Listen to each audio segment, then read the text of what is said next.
This is the Almost Awaken podcast, a no-nonsense approach to spirituality with your hosts, Brittany Hartley and Bill Reel.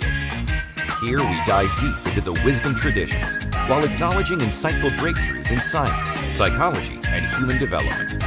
Our goal is to explore the good life and the very best of spirituality. No nonsense required. Check us out at almostawaken.org, where you can check out past episodes, make a donation, email us a question or comment, or find out more about the resources we shared. And now, today's podcast episode.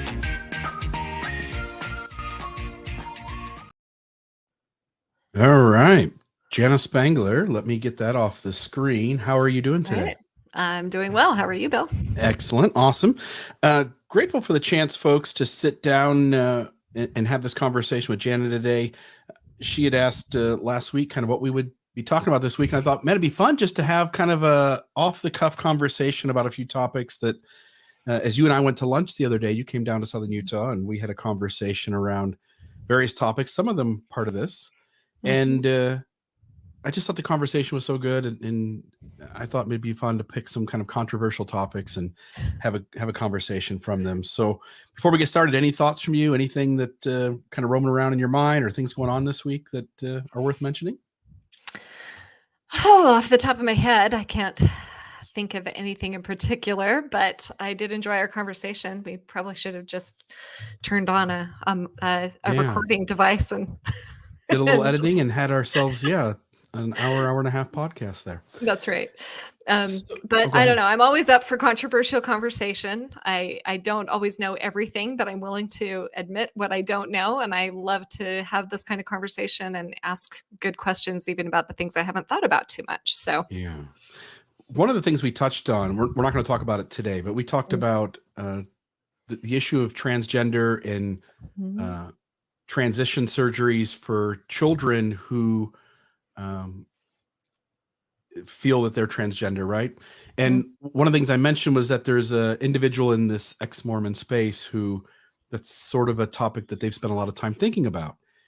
And how complicated certain issues are. That one's extremely complicated, and I often feel like it's one of these that there may not be a great win-win on either side of whether we support or postpone. And you brought up some good points about that there aren't as many of those as I think some folks think, and a lot of this is really happening as an adulthood.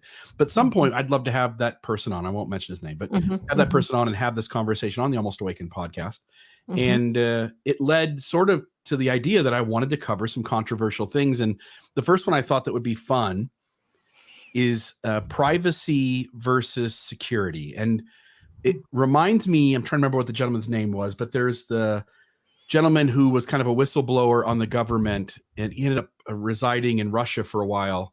Do you remember the name offhand? Oh, there's Snowden. Was he the one, or was he? Okay, yeah. And when Snowden released a bunch of the documents that he did, one of the documents, and people, you can believe this or not, but I understand this to be true, that the U.S. government, through, for instance, like your smart TVs and other smart devices, is actually spying on you.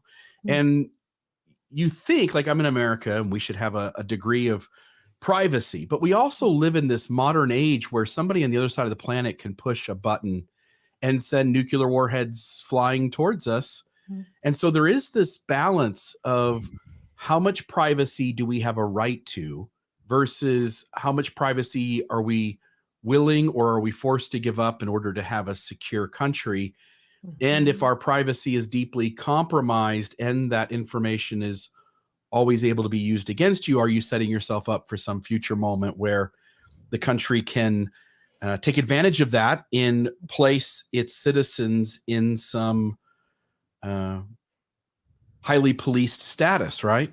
And so maybe your thoughts, kind of opening up the topic, your thoughts of privacy versus security, and how you see that issue playing out in your own mind. Okay. Yeah. So this is one that, honestly, Bill, I haven't done a ton of thinking about it. It's been kind of more of a surface level. So on this one, I may have more questions for you than I do that I will definitely respond to. But just off the cuff, just an observation that I have in general about these issues is that people tend to, I think, look for the leaders in their tribe to lead the way in how they feel about things. This is what I notice in most things that are controversial and political, right? We if my guy from my party comes out against something, now I'm suddenly against it. And I don't always know why, but then I start just listening to the pundits and taking their talking points. And now I'm suddenly on this side of things. So I'm actually glad we're having this conversation because I think it's important to always, in all of these things, to presence the pros and cons of both sides and admit that it's hard. So many of us just want to land on one side. We really just want to have the decisions be easy. And they're not. And this is why society is so complicated, because we have to balance the needs of the few and the many and watch for the tyranny of the majority and the tyranny of the minority. All of that exists, right? Yeah, and outside threats, right? Like, and other places in the world that would love to see Americans killed and destroyed. That's right. And we have to acknowledge that that is the case. So of course we need national security. Of course we need people to be able to listen in. And we also have to acknowledge that our government is not always the good guys and the other side is not always the bad guys. And sometimes that threat comes from within as well. And so that's what you're hearing with people that are not okay with people spying on us and our own government spying on us, is because we don't always trust our own government. And for good reason sometimes. Yeah, they're not always honest, right? They're not always telling the truth. They're not always on our side. No. And there is this battle, right, between a society perpetuating itself and having to protect that collective interest of not necessarily the people, but of the government, state and national. And so there is this idea that, first off, this is all myth, right? So a country, say the United States of America, we go like, oh, we've got the Constitution and everything is fair and generally speaking, and really there's no way the US government would ever get to a point where it would operate through tyranny or something other than a form of democracy. Right. But all countries come to an end. No country has lasted forever. There have been thousands of collections of people with some sort of government over them that have come and gone. And there is an expiration date on the United States of America, whether we like it or not. That's right. And people think that's crazy, but the reality is, let's say Russia hit the 10 largest cities. And we already know what the damage of 10 nuclear bombs would be anyway. You enter something called nuclear autumn or nuclear winter, and temperature of the planet drops and crops don't grow. And now we're all back to a hunter-gatherer state where a significant portion of human beings just die.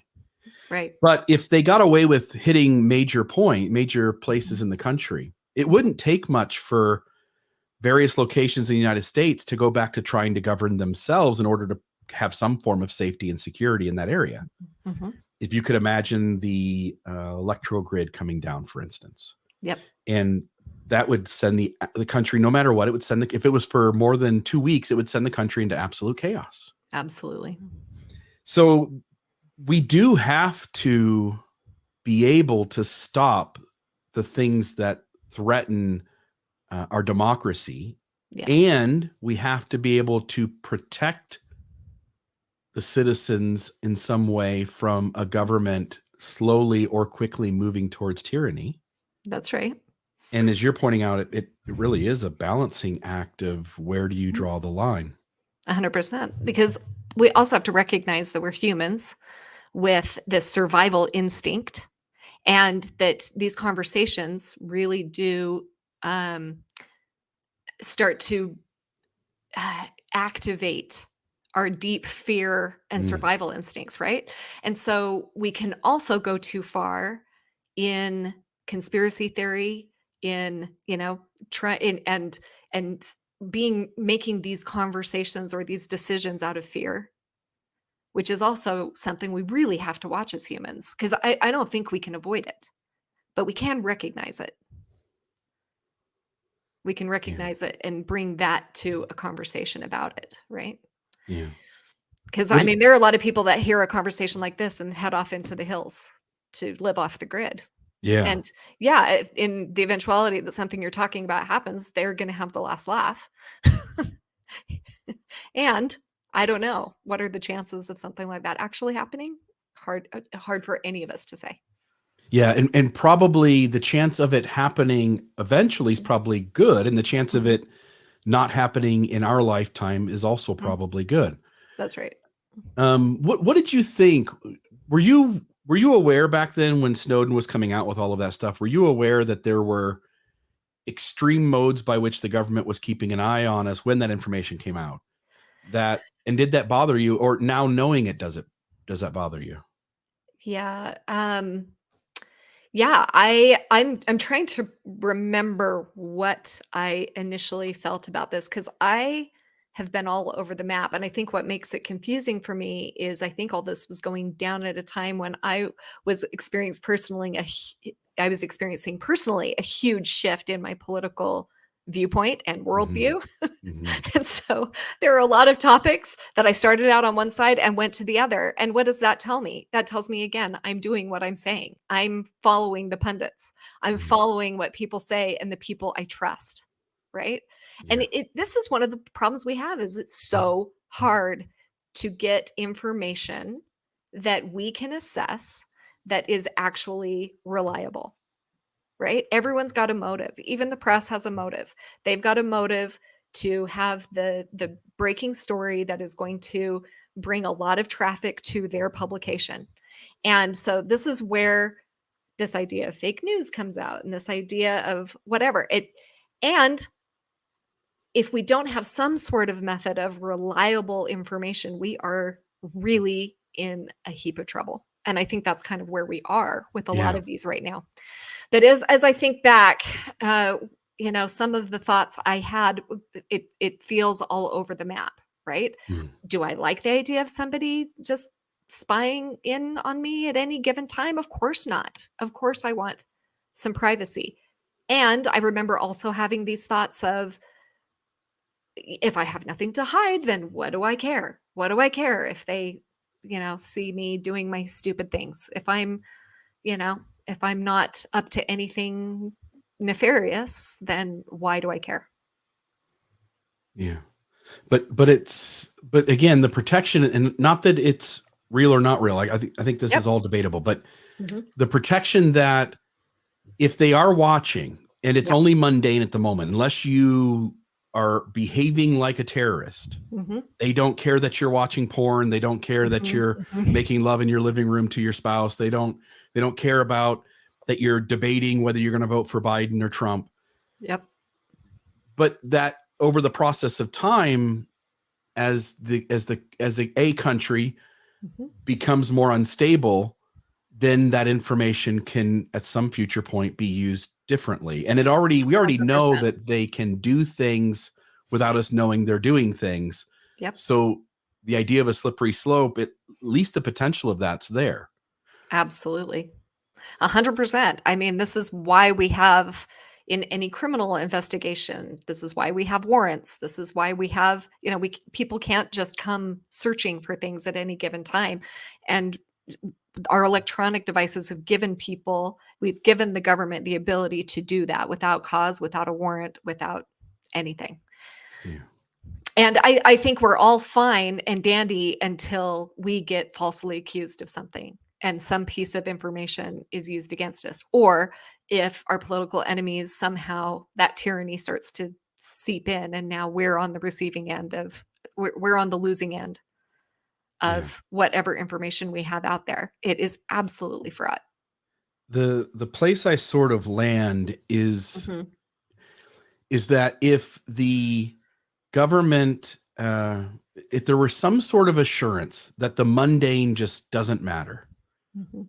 and there were clear-cut guidelines on what they're looking for and what could be used, and if everything on that side of the line was to protect national interest from terrorism or to prevent whatever sort of the planning of major atrocities in this country, then I can get there. Like I think I'm okay with that, because I really do. This whole thing with Russia and Ukraine really shows us that at any moment, the things that we've spent 200 years building in this country and across other democracies in the world could really be just taken away almost instantly.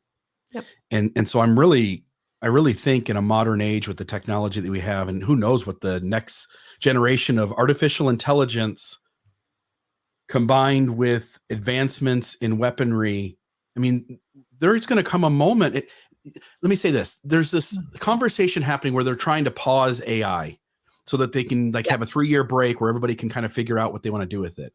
Yeah. But do we really think every country's going to pause AI? Right. No. And so if only the good guys pause AI and the bad guys are still working on it, what stops a moment in time where you can just unload killer robots that can identify the Americans from the Russians, and suddenly robots walk out and just kill everyone on the battlefield because they move faster and absolutely. So well, and even the good intentions, if we are deploying AI to to take care of the environment, to come up with innovative solutions, right? They may decide that humanity is the biggest threat. Yeah, that we're the virus. We're the virus. Yeah. We're the ones that need to be eliminated. Like there's so many issues with this, right? And you're right. Yeah. Like I think sometimes we're either on the side of and I think this is our survival technique as well. Like some of us are on the side of we just need to trust humanity and trust in the goodness. That keeps me from being in fear 24/7 about what some nefarious other country that doesn't want me to be around, what may happen. And it's also on the other side, the other extreme is to just circle the wagons and do everything that we need to just make sure that we are absolutely safe. And it's fascinating to me to watch both sides do this. And what concerns me, though, is that these two sides, rather than living in reality, they only pick out the parts that will support their side. And I think that this happens with most controversies, actually, that the people who are on the extremes of the opinions, most of the time, have to ignore some part of reality. It is very hard to find people with the capability of taking all of the reality into consideration without trying to skew it. And not in any nefarious way, but in a way that that is just trying, it's subconscious, just trying to help us get through life. Yeah. And it's one of my biggest frustrations about this stuff, because you're only hearing this pundit say, pick their side, and this pundits pick this side. And it's really hard to put it all together. And it's really hard for most of us to listen to both sides. Yeah. And it's weird that we were ever asked to in the first place. In other words, it's strange to me that all the chances that people in power have had to create governments and constitutions, essentially, and the laws and bylaws of any given nation, that someone hasn't come up with a process that brings the most wise, emotionally mature people together to talk out ideas with a sort of balance to that. Because you and me would get in a conversation, and this has happened numerous times, where I'll say something and you'll go, and this is also true. And I'll go like, oh yeah, that's my blind spot. There seems to be enough of us in this world who can sit and listen to differentiating ideas, find the positive and the negative in both sides, and begin to have a real conversation about which side provides the most net good, or can we come to a common agreement where both sides have to compromise? And for whatever reason, every system in this world avoids doing it that way. At least all the ones I know of. Oh, I completely agree. Like I have this desire. This is just part of who I am, I really like listening to both sides. I really like that kind of a conversation. I really like um, trying to take in all the information. And so years ago, I just walked into the political arena thinking, well, this is what people want. We need to have more people who can do this and have the conversation and work together and work across the aisle. This is, and I actually really believe that the vast majority of Americans want that. I actually think that that is, as I talk to people, it's what most of us want. And yet, most of us really on some gut level don't want that. What I've realized is that people just really want to feel safe in the way that they feel safe. Yeah. And most people they respond to the certain voices that are typically more extreme, that are just only talking about one way to do it. And so I got very cynical very quickly as I got involved in the political process. When I saw how delegates are picked, when I saw how all of this worked, when you get closer, you get more disheartened, not less. And it's been the same in religious circles. Well, certainly we want what's the best and what's Christian for most people, because I come from a Christian background. Of course we want that. But there is something about human nature that the majority don't choose that when push comes to shove. They don't want to have the conversation. There's too much going on in their life, and they just want their person to win. Yeah. There was a country, I don't remember what country it was, but it was in the news in the last week. And the technology has gotten to the point that smart surveillance in this country, they had the ability to distinguish when somebody looks suspicious. And so it was on the Drudge Report, I think. And it was, like I said, 4 or 5 days ago, where this country was enacting to begin using its smart surveillance to essentially pick out criminals before they committed a crime. And there was a movie with Tom Cruise that was Minority Report. That's what this is, right? Yeah. And not that they would take you and arrest you before the crime was committed, which was the basis of that movie, but that essentially they would now keep their eye on you and then see you do the crime, and they could get to you quicker and use it as evidence and all that. But again, same kind of thing, makes me nervous. If we're going to start, one of the things body language, even if we tell a computer to figure it out, body language isn't the best way to know whether somebody is doing something or not doing something. They said for us humans, looking at somebody, for instance, in body language, we get it right like 52% of the time. So almost 50-50. Yeah. And to set up a world where if somebody looks suspicious, suddenly there's police cars sent to that area, Yep. It's going to put all of us on guard on the front end. And I think it's going to lead to more bad things happening, and it's going to stop more crime.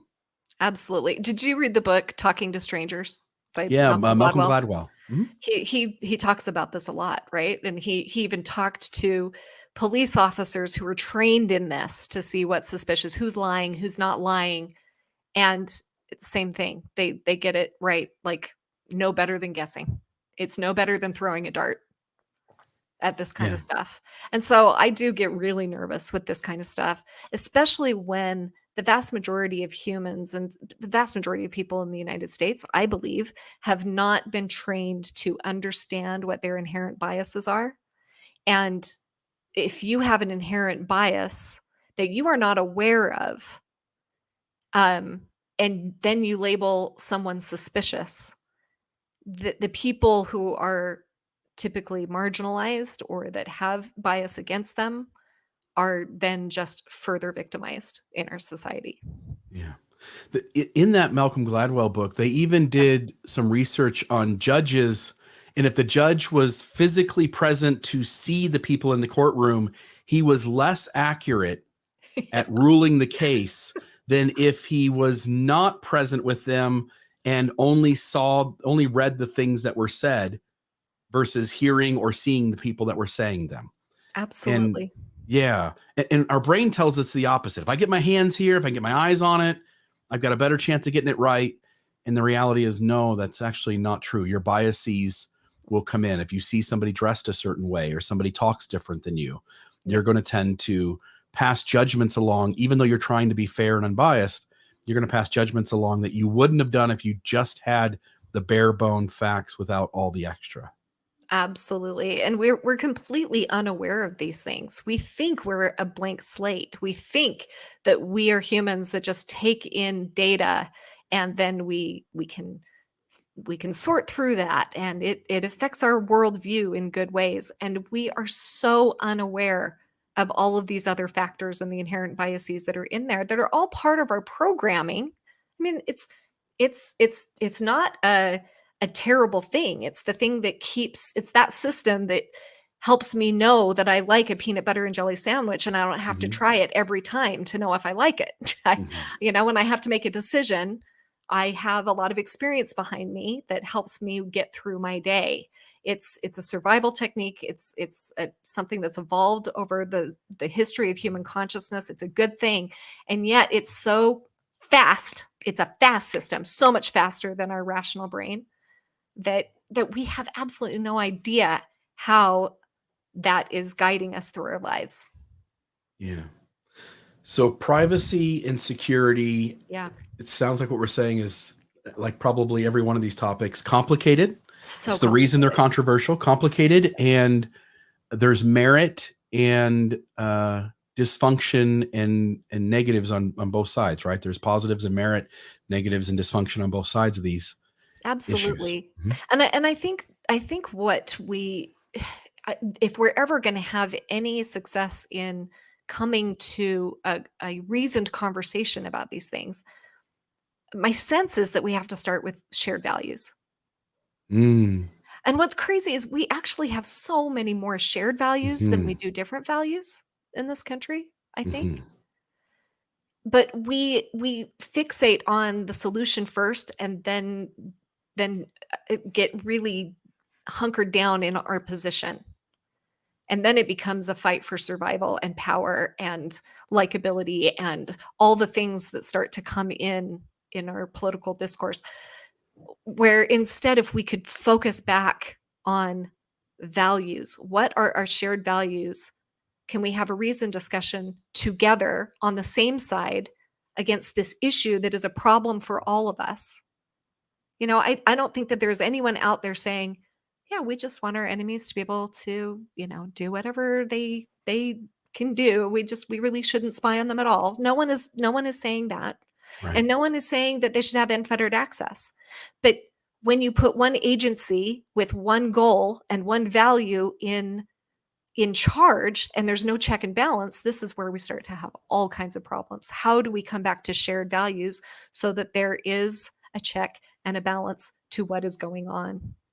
And we need this in lots of places. I don't know if you, Bill, did you ever see, it's one of my favorite clips, so I've watched it several times, but it was Jon Stewart talking about a controversial thing. Jon Stewart on Stephen Colbert talking about, this was early on in the pandemic, and he was talking about whether the virus was created in the lab or not. Wuhan lab, yeah. Yes, I don't know if you've seen that clip. It's very funny.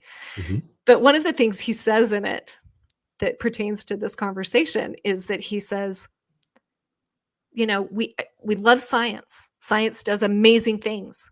And who has the stop button, on who this is? No one is sitting in the room going, hey, is this a good idea?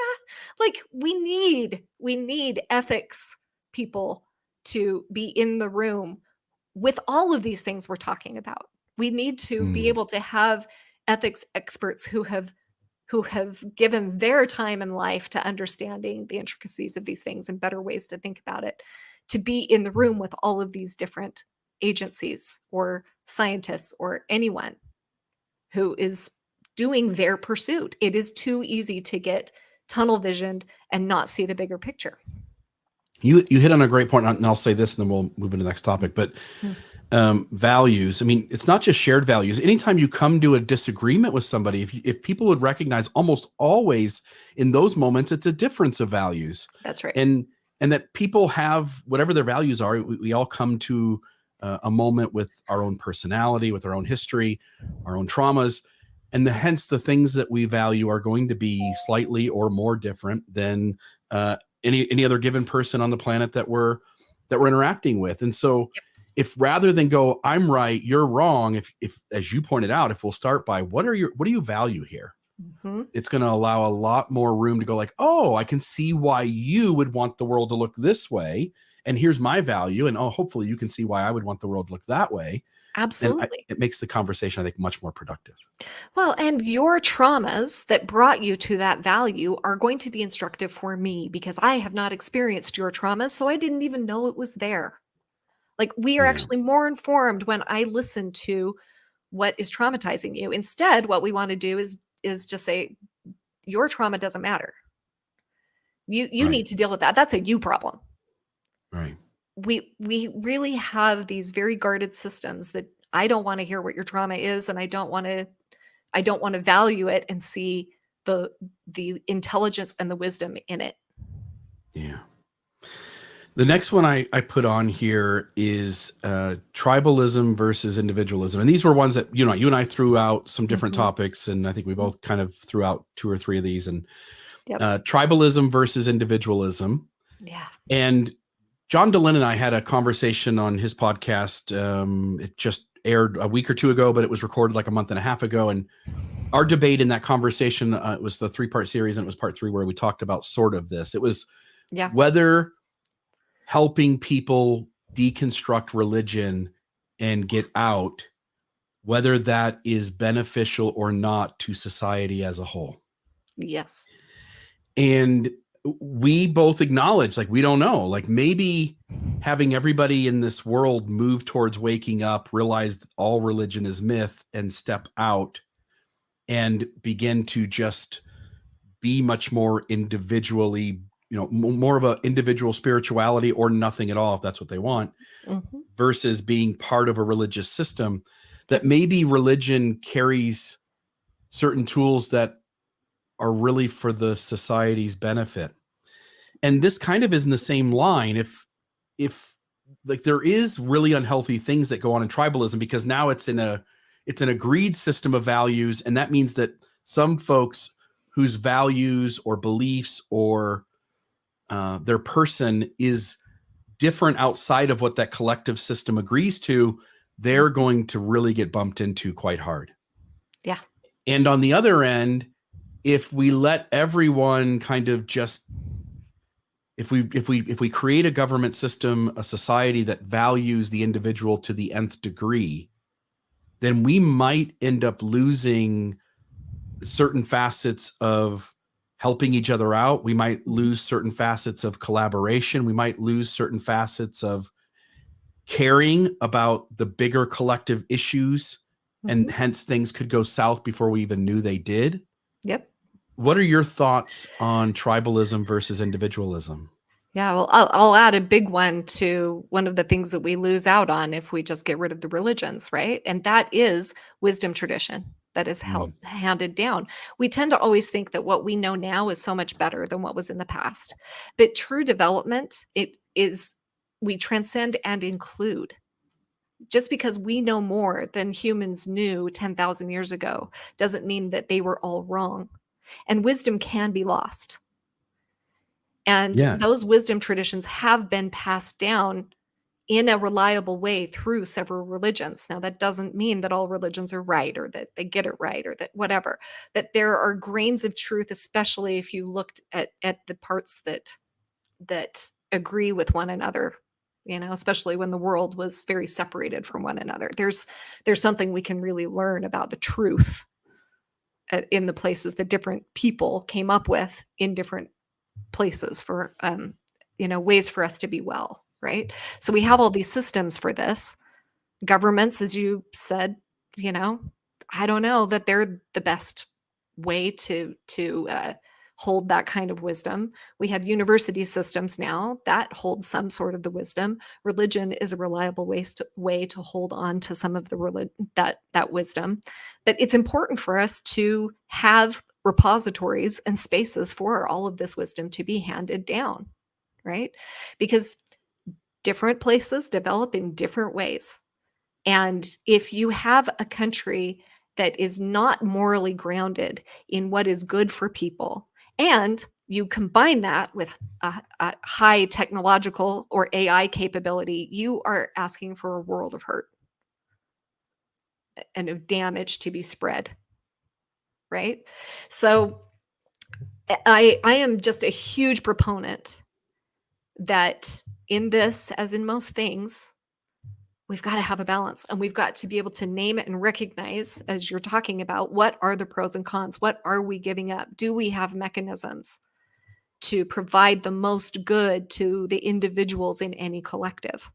And we have been historically really bad at this, and it is precisely because our tribalistic instinct kicks in. Right? When our tribalistic instinct kicks in, what it wants is it wants to group with the people that agree with me. It doesn't want to listen to you. It doesn't want to allow you to have a different experience than I do. I don't want to see value in that because it makes me feel safe to just be with the people that agree with me. So what comes up for me is this framing by M. Scott Peck. If you remember who he was, a psychologist. He wrote his biggest work that people know is from the 80s. He wrote a book called The Road Less Traveled. But he has a framing for community that starts with pseudo-community and ends with true community. And when you read those, you're going to recognize most of our religious affiliations, most of our clubs, most of our groupings in the pseudo community. And pseudo community is where all of those tribal instincts show up. So people try to kind of keep the peace. I don't want to really rock the boat. I want to play nice. I don't want to disagree with you. Because things start to get really, really messy when I disagree with you and I say it out loud. We don't quite know how to deal with that. So we try to stamp it out. But there's not a lot of trust in those systems, not because people are untrustworthy, but because they're untested. It doesn't go deep. We have to be able to actually kind of wrestle with these things to have a really, truly cohesive unit that lasts. Right? Because even systems where we all agree and we're all tribalistic, it doesn't hold. Because we can pretend in a pseudo community all day long that we're the same, but we're not. And people will start to fracture, and we just won't want to deal with it. True community is actually based on an ability to get through conflict. It's based on an wisely, without it getting out of control. It's based on us being able to tolerate difference within the group. It's actually a deeper kind of a community that goes further and longer and is more stable in the long run because it allows us, and I think this true community allows us more individual wellness and individuality where we can express that within a group. But the reason it's so hard to get to true community is that the second stage that he says, and it's a 4-stage model, goes pseudo community and then chaos. And after chaos, there's emptying. And we have to go through chaos and emptying before we're ever going to get to true community. Because chaos, when people start to say, well, actually, I am going to say that I'm different than you. If we don't have the skills as human beings to hold that and to notice our survival instinct and to calm down our defenses and to listen and to be emotionally regulated, it is absolute chaos. And you have to have leadership that can hold people through that to an emptying of your own defense systems to be able to ever reach true community. That is such an uphill battle. I mean, we have been evolutionarily programmed for hundreds of thousands, if not millions of years, to figure out how to be safe and secure, or the illusion of safety and security. That's right. And that has shown up over and over and over again over that time period as us's and them's. And as you point out, I mean, true community allows people to be themselves, and it works with the differences. It doesn't work to work out or to get rid of the differences, and rather it deals with them. But now you're talking about a significant degree of discomfort that we're all going to have to sit with as people whose life experience, their race, their gender, their sexual expression, their nationality, ethnicity, their life experience is so different than ours that their values are very different than ours, and they would like the world to look very different than we do. And that feels insecure. 100%. And as you point out, though, if you can get to the place where you go, no, like these are actually gifts, these are all filling blind spots. And so this community that values all of that, and I don't think anywhere on the planet's there yet, right? Absolutely. I don't think we are there yet. I think there are very small pockets that are starting to work on this and starting to recognize it. And I think that's where a lot of we're seeing religious energy going is into these small pockets of people. It's into little pods and sangha and however you want to call that. But it is really hard to get to in mega churches. It's really hard to get to in big political parties. It's really hard to get to when we are on the scale that we are. And now we're on a world scale.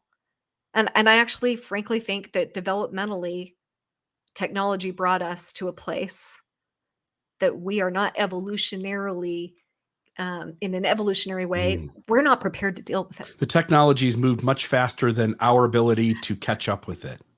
And to deal with it emotionally as a human with all of who we are. Evidenced by the fact that we all check out by watching 2 hours of TikTok, right? That's right. Right. We're all trying to escape this, having to deal with this chaotic world, which is in the last few years revealed itself to be more chaotic than we thought it was. 100%. Frankly, I think it is a freaking miracle that we're doing as well as we are. And that if we sit back and look at some of the measures that we can quantify as far as poverty and violence and all of the things that we look at worldwide, humanity is going, the trajectory is good. Like with all of those factors, the trajectory overall is good. That doesn't mean we don't regress in some ways. I mean, I just read an article about how infant mortality has gone up 11.5% in Texas since their restrictive abortion policies. Right? Like we regress in some ways. There are places we regress in little ways. And I don't know. I'm kind of with Martin Luther King Jr. It gives me hope, right? That the arc of history is long but bends toward justice. That's kind of the thing that helps keep get me through. And the fact that the vast majority of people, if I sit and talk to an individual for long enough, my enemy becomes my friend. It's just that I'm not really listening deeply enough to understand another human being. Yeah. Even in very inclusive groups or communities, though, they're even the folks who propose that they really want everyone as they are. There still are invisible lines that we deem. You can hang out with people you generally like, and there'll be 20 folks that you consider friends, and you're still going to choose to spend more time with some of them and than others of them, right? Absolutely. And if somebody comes to your group with a similar journey as you, but they are compared to how you want the world to look, they are stranger than you would want your world to be, you'll find a way to push them out of the group. People do this even in the most inclusive groups. So I think 100%. we have a long way to go to value everyone's input. 100%. And tribes, people have been experimenting with this. The postmodernists hate the hierarchies, right, we're trying to all just lead by community agreement, which I don't know, that's fraught, that's problematic. Hierarchies kind of actually help with some things, right? But I don't know. It reminds me of The Good Place. I don't know if you watched that. But when they actually got to the good place, they were all ruling by committee, and they're like, well, we'll make a decision in the next few centuries, the next millennia. I can't remember how long it was, right? There's truth in that. Yeah. There's truth in that. And I don't know, the only hope for some of this is to have not authoritarian people in authority, but people who are truly leaders, people who have done enough inner work, who have the ability to have some the intelligence, the openness, but also the decisiveness. Like, you have to have really developed people who are leading. And one of the things that I think holds us back so much is that we haven't figured out how to put those people in charge yet. Kind of to what you were saying earlier, Bill, we haven't figured out how to put the right people in charge yet. Yeah, the system promotes the most charismatic. It promotes the most wealthy, right? Money can buy you an election, and not having any money will sure as hell lose you an election, and probably not even get you to the election. That's right. Right. That's right. I mean, Freakonomics talked about this. I don't know if you ever read that book back in the day, right? And it connects through data. It connects who wins elections. And it is highly, highly skewed to the rich and the charismatic. Yeah. And so getting to a point where, and you almost, again, we'll get into nationalism next. But nationalism, in a sense, is the problem. It tells you that you're already great. You don't need to think about doing things differently. Don't think outside the box. But we really, if we're going to build a world society, we're going to have to find ways to allow differences in regions. We're going to have to find a way to accept differences also as having value. We're going to have to find a way to put the wisest folks in charge so that there's less animosity and maliciousness and nefariousness, the word you used earlier. We probably have hundreds and probably most likely thousands of years before we could even imagine getting there. I totally agree. I'm looking at one of the comments. So it's about having the right people in power, and it's not the system itself. I think the right people in power put the right systems in place. Yeah. That's what I would say to that. Yeah. Right? Yes, it is both. It is the system. It's the system which is perpetuated by the leaders, because the way this works historically, right, is that we've got a little system, and the people for whom the system was built, for whom it works, rise to the top.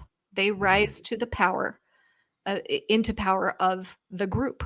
It's the people in the core that really exemplify what works for that system. They're the ones that rise. And then, unfortunately, that makes people very unaware. Because the system works for you, you are very unaware of the people for whom it doesn't work. And the natural thing is to look at the people on the edges and to say, well, you're just not doing it right, because the system obviously works. Look at me. It's working beautifully for me. And it is one of the hardest things that we ever do. And this is why tribalism, just gets so easily perpetuated, because it's not because we have bad people in power. It's because we have people who don't necessarily have not been trained to listen to the degree that they need to take care of the people who are on the edges. And so those people just get victimized over and over and over again. And when they complain, we don't listen, and we tell them, just do it better. Just do the system working. It's just be better at it. And until they get so hurt and that they become angry and violent, and then we blame them for being angry and violent. Now see, that's their character flaws.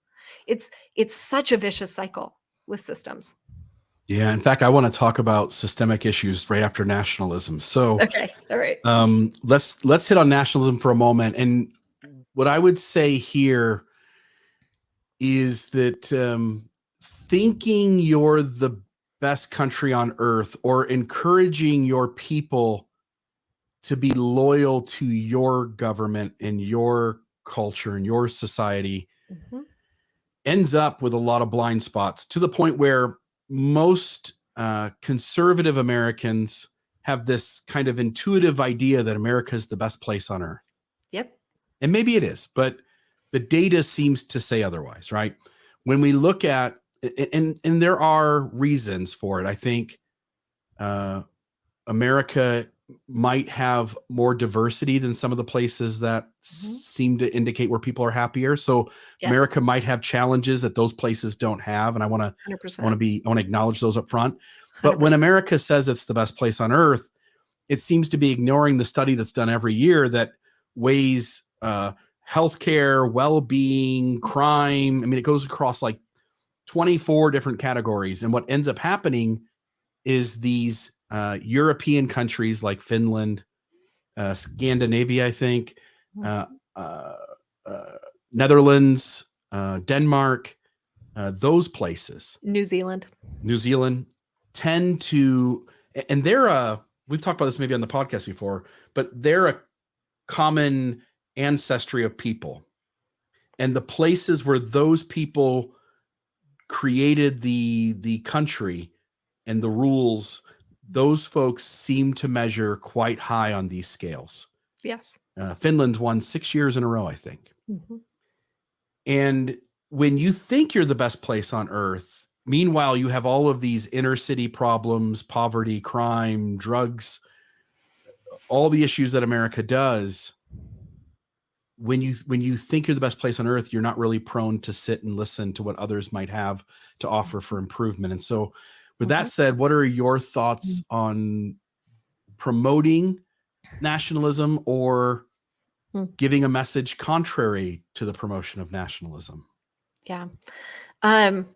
So I just wanted to just mention New Zealand does quite well, especially they have absolutely dealt with the colonizers and coming from different ethnic places, right? So there are systems that are dealing with that, but I agree with you. Most of Europe isn't dealing with that, and as more immigration starts to happen into those countries, they struggle also with how to go about integrating people. Integrating people is difficult the world over.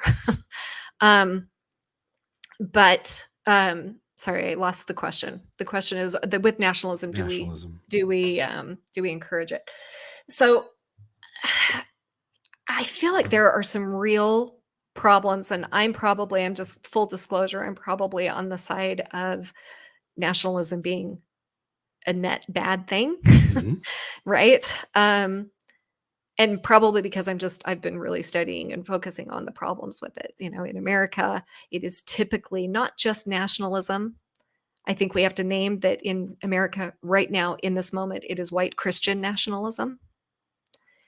And there's actually data to support that. The more Christian nationalist a white person is, the more the white person feels like white people are victimized. The more that Black people are Christian and nationalist, it doesn't affect them in the same way. Their line is pretty flat as they become more Christian nationalist. So there's actually a problem with white Christian nationalism that I see in this country right now. And it is because of what you said, I think. It's when you are told, and I was told this, I don't know, there are different markers of what researchers and sociologists are trying to quantify this. Of course, sociologists try to quantify things. It's really hard to quantify social things. So I'm not saying this is the only way to do it. But, they'll look at things like, do you believe that the Constitution was divinely inspired? Do you believe that that the Constitution was divinely inspired? Should the federal government advocate Christian values over other things? Right? Should there be a separation in church and state? Right? So, like, those are the things that they ask people to kind of scale that. And the more Christian nationalists you get, it's fascinating that white Christian nationalists start to become really, really super defensive and think that they're being victimized. Meanwhile, what's really happening is the country's trying to move towards more balance and equality, where people who are not white Christian nationalists also have their needs, wants, having as much value as the white Christian nationalists, right? And that Absolutely. feels like a loss of something, and it's a loss of privilege. And a loss of privilege when you're the most privileged often feels like you're being picked on. Mm-hmm. Absolutely. 100%. This is what is really, really, really difficult about the situation that we have. Like, I don't know. America is such a unique place. It is such a unique place in this because there really is. I mean, I think history has shown, yes, we're not great in the healthcare, we're not great in the education, we're terrible in the violence. Like there are a lot of places where we're not doing well compared to other comparable countries that have been around as long as we have and have had democracies. Like we have a lot of problems, and we also have an incredible amount of innovation where we don't own it all. There's incredibly innovative people all over this planet. But there are really special things about America to the point that people still want to come here, right? I mean, I remember I took an Uber ride with someone who had a great conversation with him, and he was an immigrant, and he was just so pro-America in a way that challenged the way I like to get cynical about all of our problems, right? But really listening to him, it renewed this sense of there's a lot of things we get right. And I think, unfortunately, conservatives, I think this is a thing too. I think conservatives focus very much on the individual. Speaking of individual and tribalism, they think about individual sin, individual responsibility, and the liberals are looking at the systems. So I find it really interesting that Christians who feel like something would be like really morally horrific on an individual level, like if I kidnap you, Bill, and torture you, most people are going to say, and including the religious right, they are going to say that is a terrible moral sin. Mm. And yet, if it's for national security, we're all for it. Mm. Like the conservative mind has a really hard time taking a look at the systemic issues. They really focus on the individual. And I think that the left can go too far the other direction. We only focus on the systemic issues, and we don't look at issues of personal responsibility nearly enough. There's a balance to be had in there, right? But I forget these things until I start talking to somebody who came to America and it made their life exponentially better. Even though they're an immigrant and they're not in the privileged class, they are so happy to be here. So all of us have to watch it, and we've got to listen to people. We've got to listen to other people's experience and not just run with our own. Yeah. At some point, again, the sun that warms our planet has a lot of life left. That's what the scientists say, right? But at some point, it's going to burn out. Yep. And at some point, this Earth is going to be under threat of whatever. They say every 12,000 years, a group of asteroids come so close that there are asteroids hitting the planet. And we already know that anytime that's happened in the Earth's history, that's caused major issues. So there are really big things coming. And they may be thousands of years away. But it seems as though if we want to live in peace, and if the human species wants to perpetuate beyond those threats, it's going to have to work together and come up with the best ways of doing things. Yes. And it seems like the only way to really get there is to start valuing everything that all humanity brings to the table, rather than picking and choosing who we're going to favor or what we're going to favor. Absolutely. And so absolutely. I mean, you know, a couple weeks ago, we did the kind of that integral framing, right? Ken Wilber's work.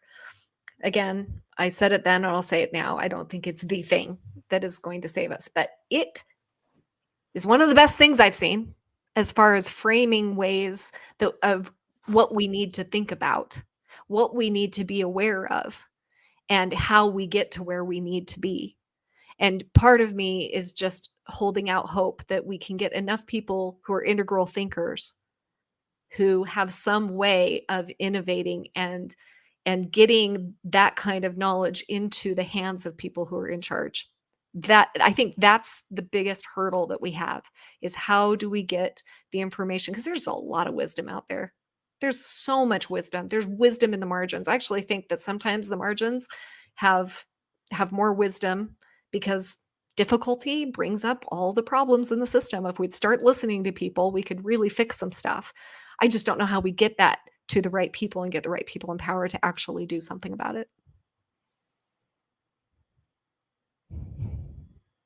Oh, you're on mute.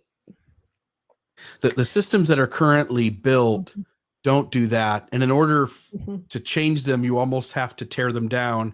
And then inevitably, what often replaces a torn down government is powerful people then creating new laws that favor them, because they were able to come to power because of their viciousness and their unhealthiness and their egos. Yep. And so the chances that the wisest and most emotionally mature among us ever get to be the ones who decide how the new system will be designed. It's also why I'm partially excited for AI, is that artificial intelligence can make decisions and be programmed to skip at least many, if not all, of the biases, right? It's true. I mean, we all tend to kind of gravitate to the same kind of leaders that we really look up to, right? It's the Gandhis, it's the Nelson Mandelas, it's the Mother Teresas. It's like, there's the list, there's the short list that everybody goes to, right? Of people from history. If we could figure out how to identify those people and to actually start listening to them, they've existed throughout history. And there are millions of them out there who have never made a name for themselves and never written a book, so you don't know who they are, right? Yeah. But I think without them, we'd already be gone. Yeah. Yeah. We're at a moment in time where you could tell Chat GPT, you could say, take the mindset of Gandhi, Brene Brown, name the 25 most grounded people you could, whatever you can come up with, and say, pretend these folks were deciding on a government and write it. And they could. But again, what it means is that the current government or the current people in power would have to step aside and let that sort of new system happen. And then again, I just think we're so far away. So there's that. Let's jump. Oh, go ahead. Anything else on nationalism? Well, I was just going to say that there's another great comment. I would be worried about having people in power that can force change. I mean, that should scare the crap out of all of us. I totally agree. Yeah. And yet anytime real change happens, it's from people who force change. Absolutely. And this is the problem. This is the problem that we have. And this is why it hasn't been figured out. I mean, humanity is just going to have to wrestle. Yeah. Watching the TV show Vikings, this other comment here by somebody, watching the TV show Vikings, the King Alfred and Ragnar Lodbrok, the two kind of leaders who play the biggest roles in the TV series. They both don't believe in God, I think, at towards the end of both their reigns, and yet they both saw it was super important that everyone underneath, that they perpetuate a belief in God, even though they didn't. And it just, the Toby here quote, "There is no God, but don't tell that to my servant, lest he murder me at night." Voltaire. I love Voltaire. There is this idea that the governments often get by allowing us to sort of fool ourselves, because we don't really want to have the conversations that draw attention to the fact that this isn't working, nor is it the best way to do it. That's right. Yeah. That's right. And most of us just want to ignore. I'm a big proponent of people being able to take in all the data and all of reality and notice the ways that we try to push some of it away. Yeah. And this is, to me, what the dangerous part is about nationalism. The dangerous part to me is that when we start to assume that ours is God-given, especially, I mean, the Trump card, God-given, right? There's no arguing with that. When we start doing that, it just is such a slippery slope to tyranny. And you'll hear a nationalist say that the other side is a slippery slope to tyranny. They're not wrong. Both Yeah. sides. Anyone with that strong conviction that they know the way is the slippery slope to tyranny. Mm. Let's maybe with about a half an hour or so left, let's talk for a moment about systemic issues, and I'll pick racism. It's easy go to, I think. I've got a member of my family, smart person, well educated, great career, has to work with lots of people of different backgrounds, works in kind of a professional corporate business world.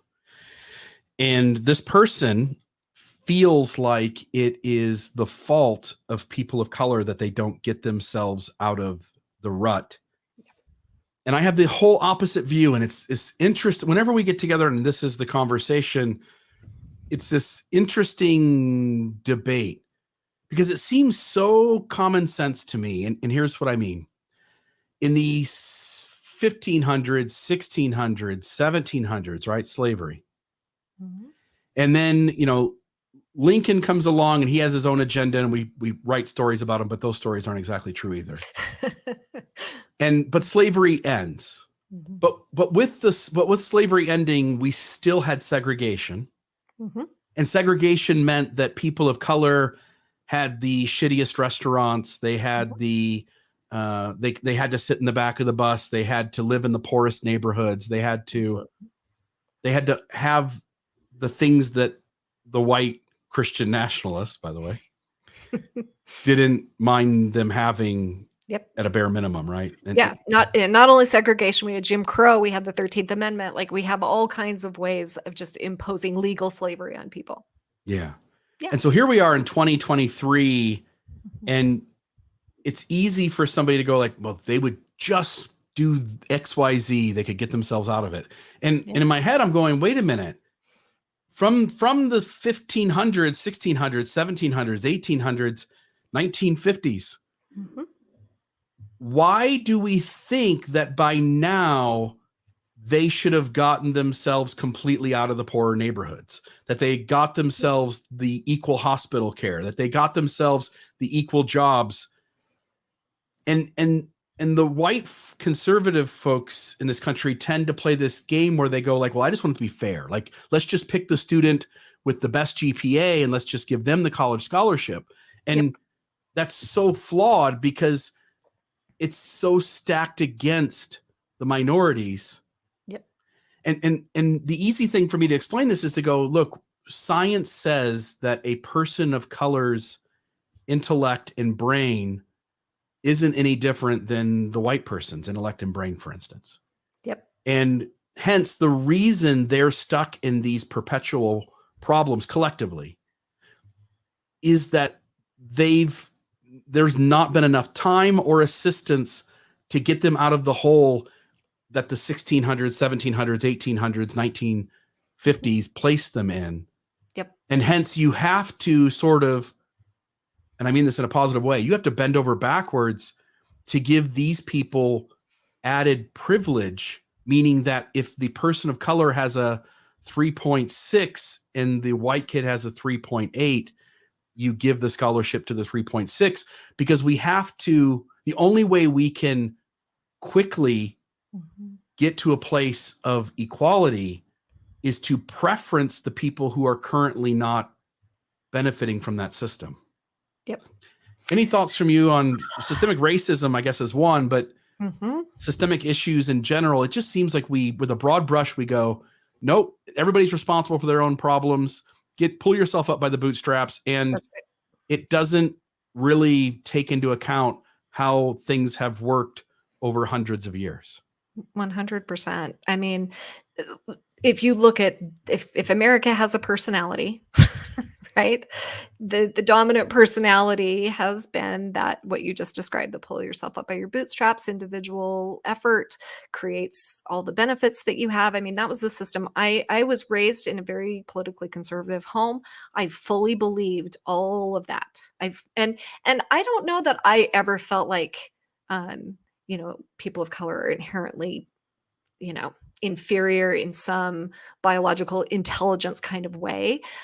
But I had this idea being raised in a conservative Christian home that there was some sort of moral deficit going on. And, it's not any individual's fault, but if we just taught them the right morals, or like I had all these ideas. I mean, I'm mortified by it now. Right. But I got there. Honestly, I was a good person. I was a compassionate person. I just was not educated.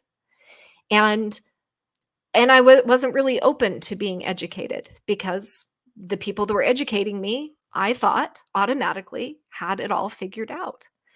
And this is why it's so important for us to broaden our historical education and our whole education system. And yet we see the conservative right going after critical race theory, going after things that frankly, I have never had a conversation with somebody against critical race theory that could actually even tell me what it was. Because that's another one of those boogeymen that the pundits talk about, and now I hate it, even though I have no idea what it is, right? I'll just give one little example of how important this is and how this stuck out to me. Last summer, I went to Washington, D.C., and I went to the National African American History Museum that is just a few years old.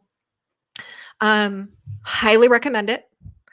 And there's a place, and it's on the lowest floor of the museum. You go down, and it starts out, and it starts with these two timelines of African history and American history, European history, and then you see them kind of collide in America, through slavery and through other things.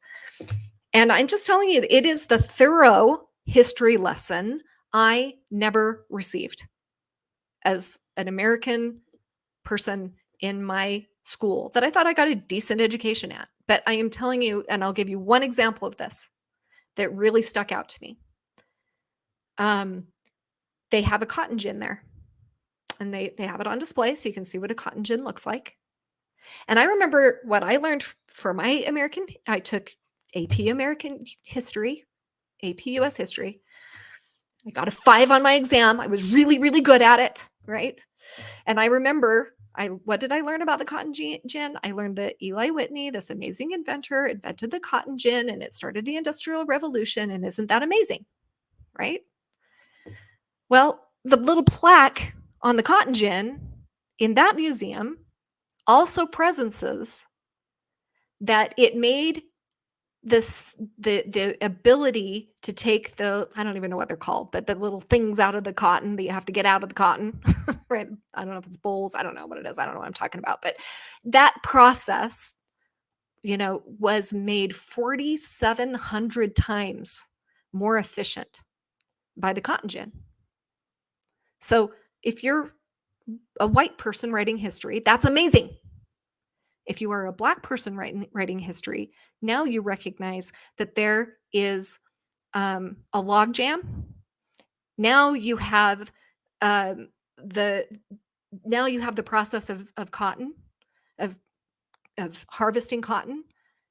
It puts pressure on. Now we need so many more slaves to work so much harder in order to keep up with this cotton gin. You used to have that bottleneck where it would take someone a while on that step of the process. Just the 2 brushes and straining out the cotton to get, Yes, it took a long, long time. Now we don't have that logjam. Now, what did it do? It made the people who were living in slavery, it made their lives so much worse. Why did I never hear that? Yeah. It's both. We have to recognize the human element in the history we tell. And when I started recognizing this and started listening to Black historians, it is not an alternative history. It is a fuller history. We have to see that life has been different for different people all along the way, and we should not be scared of that. We need to have more of it. More education helps us. So that's my soapbox on that. If you take 100 people, and we can use just white and Black people as the 2 examples, but if we take 100 people, wherever they're at, put people in Berkeley, California versus Birmingham, Alabama, And the opportunity you have around you will dictate generally how well your kids do, how well your kids' kids do, how well your kids' kids do, and vice versa. And so we have to stop thinking in terms of like, oh, that group of people are not as successful. They must not be trying as hard. Well, they're human in the same way I'm human. Yep. Whatever opportunities their great grandfather had is going to have heavy influence generally on the opportunities that they have in this present moment. And when you sense that it really takes a concerted effort on the part of all of us collectively to move beyond that, Yep. or that it takes an unequal positive effort on the minority's part to get themselves out of it. And it's easy to go like, well, that's what they should do. Well, if I didn't have those obstacles, if I did have those obstacles, would I be able to overcome it? Yep. And assuredly, whether I could individually or not, collectively, people like me wouldn't, because I'm human just like they are. And so we've got to make space that we, in a way, err too much on that side in order to create the equality we want 3 generations from now, 5 generations from now, 10 generations from now. And it's not just racism, right? Homophobia, that's a systemic problem in terms of how we perceive folks, how the government is set up to benefit same-sex couples versus married couples, all the stuff, the shenanigans that go on there. There's gender equality. There's a systemic gender issue. Again, it's not that long ago, and to some degree still, that women are simply objects. When you look at, for instance, Bible language of how a woman, what her value is to that community.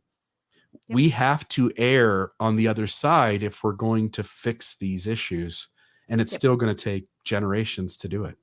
100%. I mean, you don't have to look any further than Freakonomics. Again, one of the other things that really challenged my little conservative brain at the time was that if you looked at kids who had hundreds of books in their home and never read one, and then you looked at kids who had 0 books at home but were voracious readers and read hundreds of books from the library, which kids overall do better in our system? It's not the ones who read a lot.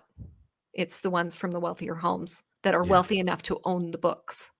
That tells you all you need to know. That was so confusing, right? That books takes can away sit on the shelf. Just the ability to have books. That's right. Even if they're not read was the difference maker. Yes. Correct. And it was having the right name on the resume. They were also the one that talked about that study where people would send out identical resumes, one with white sounding names and one with black sounding names. And the resumes that were identical, the black sounding names did not get the callbacks. Yeah. We have to start to admit that we've got issues with this.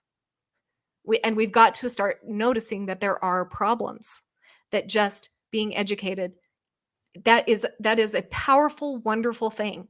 And it's not enough. There was another episode by Malcolm Gladwell talking about desegregation. And we all tend to think, well, that was such an amazing thing.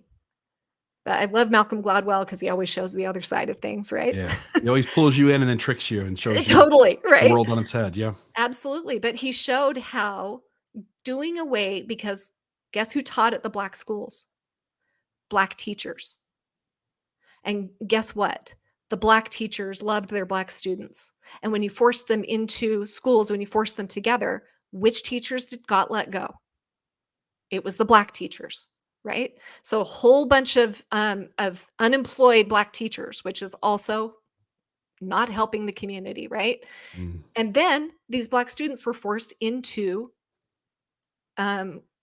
classrooms where their white teacher didn't think as much of them, and their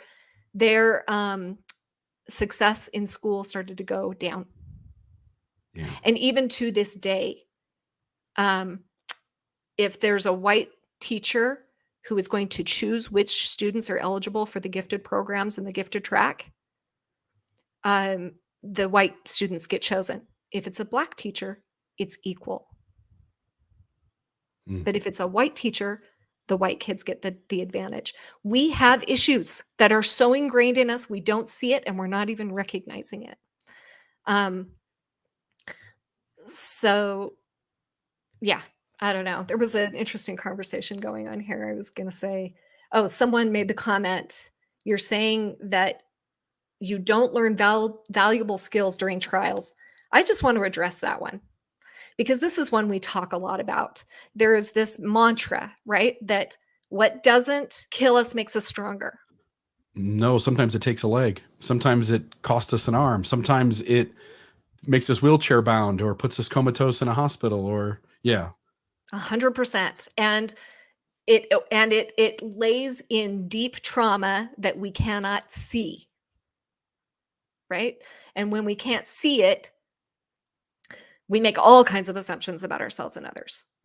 So there's actually, if you scale it from like 1 to 10, there's a comfort zone, 1 to 3-ish. I don't know where to break it off, but in the low numbers, you're not learning much because life is easy. In the middle, you're challenged. It is making you stronger. You are learning new things. We do need, for our well-being, there are studies on this. Too much comfort does not lend itself to well-being. We need a little bit of challenge. We need that growth. There is something in humanity that really desires that.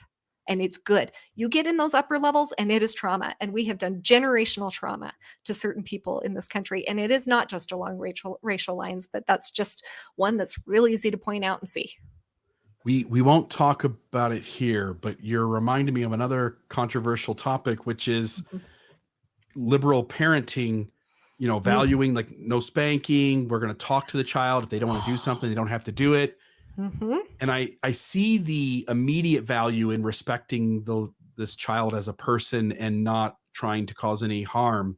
And I'm deeply worried that if we don't push somewhere close to the edge of what might be deemed unhealthy, we might have a generation of kids who don't know how to handle any challenges at all. I know, right? Yeah. And I love that both sides will point the finger at the other side right now and call them all snowflakes because of this. And both sides have their snowflakes, right? I don't know. That's another I would love to have that conversation. Like I could go on for days about that parenting one. Yeah. And I don't know what the right answer is, because I definitely see the respecting to a greater degree consent, respecting to a greater degree, not causing any intentional harm or trauma. Yep. And I'm worried that without any adversity, a whole generation of people might have some weaknesses that actually work to the detriment of our society, right? 100%. That for every person for whom their trials created their superpowers, which I do believe is a thing. Like when we have something really, really hard, it often, the human person is amazing. I hate to keep going back to Malcolm Gladwell. He's a great person to go back to, but his book, David and Goliath. Have you read that one? The whole point of this book is showing the ways that things we think would be a deficit were actually creators of people's superpowers. And one example would be dyslexia is overrepresented in CEOs of corporations, and because someone with dyslexia has had to find ways to compensate, and they've gotten really good at other things that make them successful. But Malcolm is also very careful to say that the vast majority of people with dyslexia have a disadvantage, and it stays a disadvantage. So it's not just that, this is just an inherent blessing, right? Our brains want to think in all or nothing ways. Challenges can create superpowers, 100%. But I think the key for parenting that I am starting to come to, Bill, is that the key is not deciding how to punish, not to punish, what to do. It's with whatever you do, it's to recognize that a child is a human with dignity. that they are not a problem to be solved. They are a problem for us because we want our lives to be more comfortable. And our parents got after us when we showed discomfort with something. When we had a tantrum, what did our parents do? Right? Like, what did I do to my kids? Because it was the popular parenting at the time. Send them to timeout.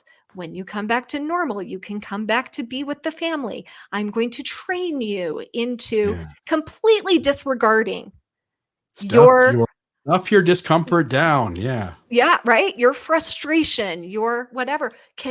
One of the biggest problems we have with all of this is that we have grown up in a society that has been trained to completely vilify discomfort and emotion. We were raised that way and we want it for our kids. And so we think we want to train them into something rather than giving kids their actual dignity. And I think there are ways to do this, and it's not a world without discipline. It's not a world without that, but it is a world that first and foremost can help a kid recognize what their human body is doing and why, and give them the dignity of that experience. I love it. I love it. With a few minutes we've got left, one of the ones you picked was self-reliance. And let me know what you're thinking there. What do you, when you say self-reliance and the good or bad of that issue, what are you speaking to? Right. Yeah. So self-reliance is very definitely good and bad. Right. Like, I think again, for people, and this is my coaching training coming through, right? And I deal with human beings. But self-reliance, when I mean, life is just hard.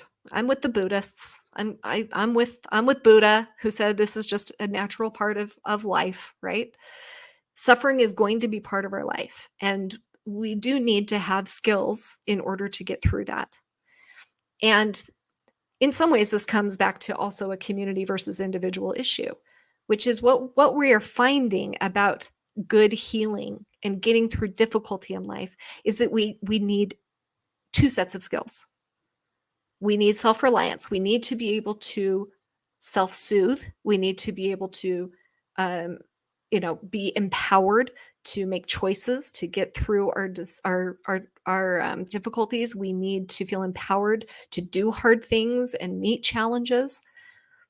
But we also have a deep need as human beings for belonging, for connection. Things get a whole lot easier for us when we have someone else to walk through something with us, right? So we need to be able to co-regulate with another person and with a community, and we need to be able to self-regulate on an emotional level. We need the ability to face our challenges alone, and we need the ability to work with other people. If we're too much one way or the other, we cause ourselves bigger problems.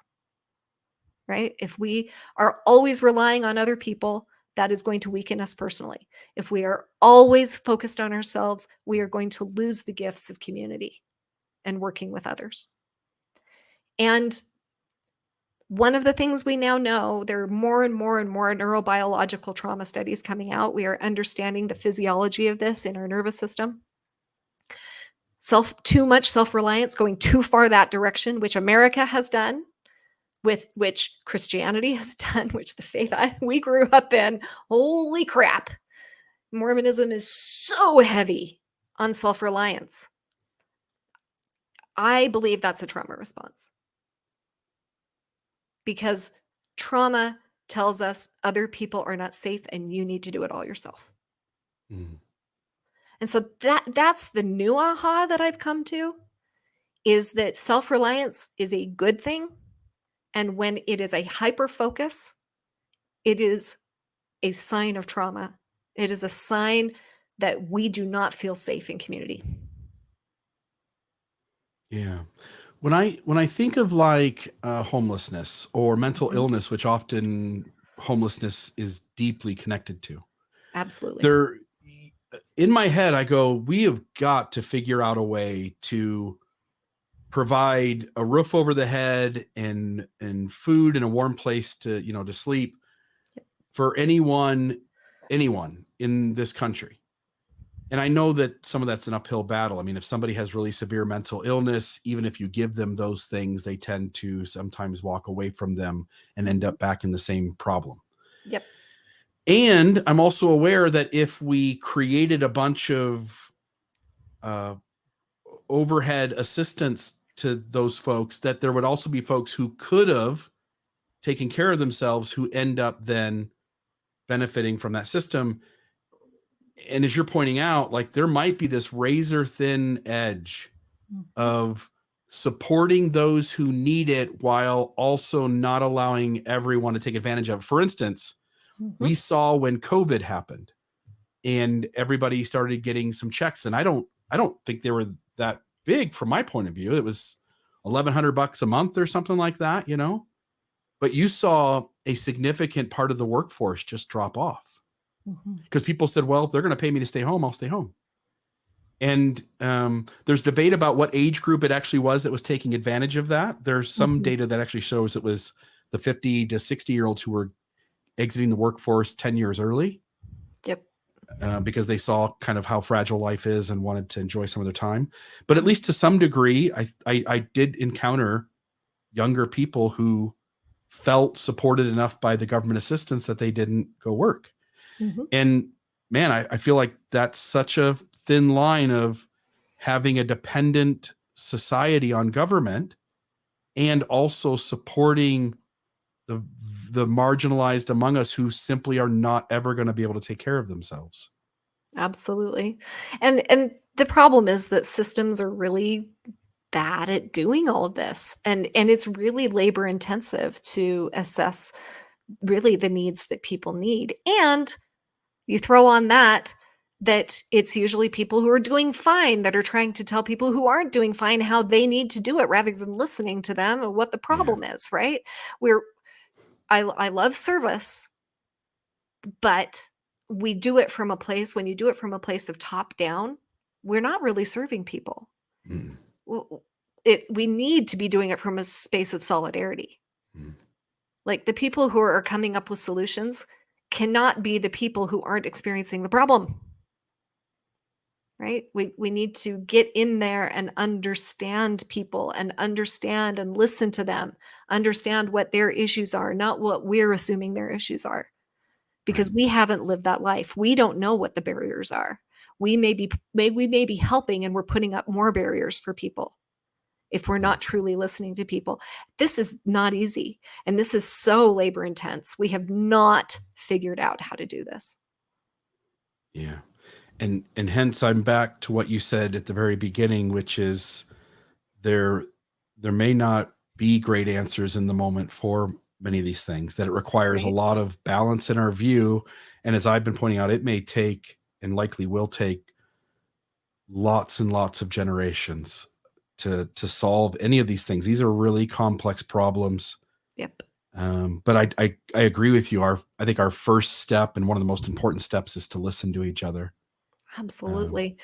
And, you know, I have conversations like this, and I mean, we could go on for days, right? About all of the problems, all of the complexity out there, and it can feel overwhelming. Like I just feel my own nervous system going, "Oh my gosh, we're all screwed," you know? Yeah.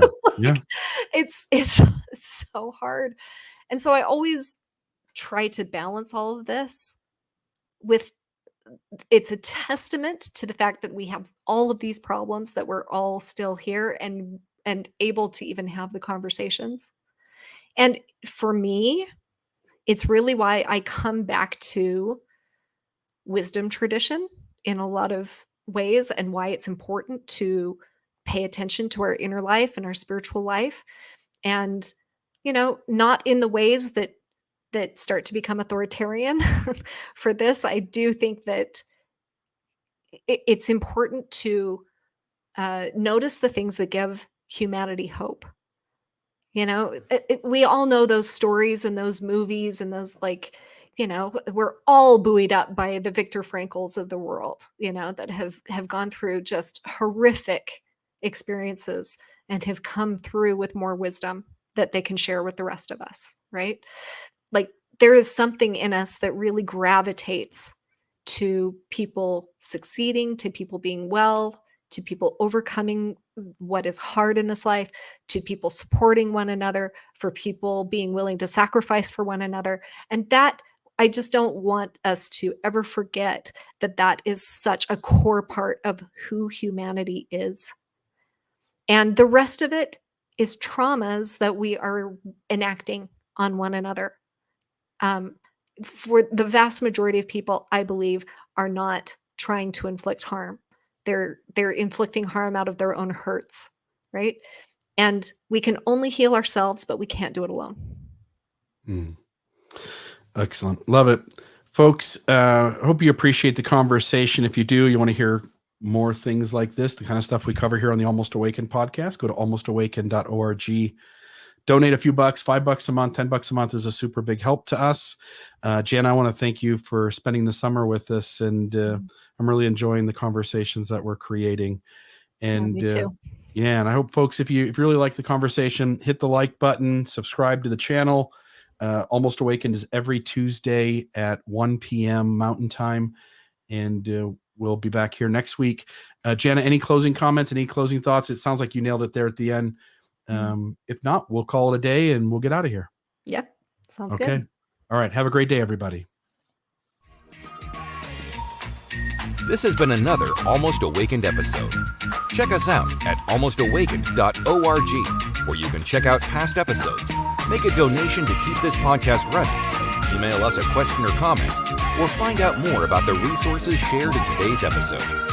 For coaching opportunities or extra support, visit no-nonsense spirituality.com to meet with certified spiritual director Brittany Hartley.